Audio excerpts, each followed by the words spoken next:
Hey everybody, I'm Bill, Let's Talk Dubs, and this is the video on a Binz double cab. This belongs to my buddy Chris Vuckovic, and to give you some specs on it, this is not stock, obviously.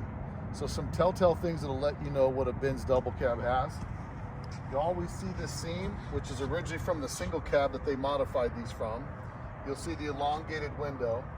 This one happens to be an early model. It's a 58 that happens to have pressed bumpers on it. So the 59s had regular later model bus bumpers, but you can definitely see that the Binz double cab is quite a bit different. So if you see one sitting in the field and it's got that big giant window on it, you better go drag that dude out of there. But this is pretty cool bus. He's got it lowered.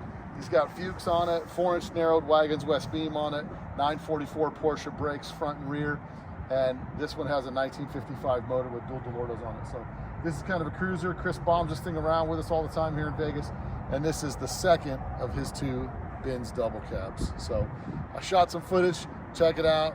Let me know what you think. Leave comments below, and don't forget to listen to the podcast where we do the history on the Binz double cab. Thanks for watching.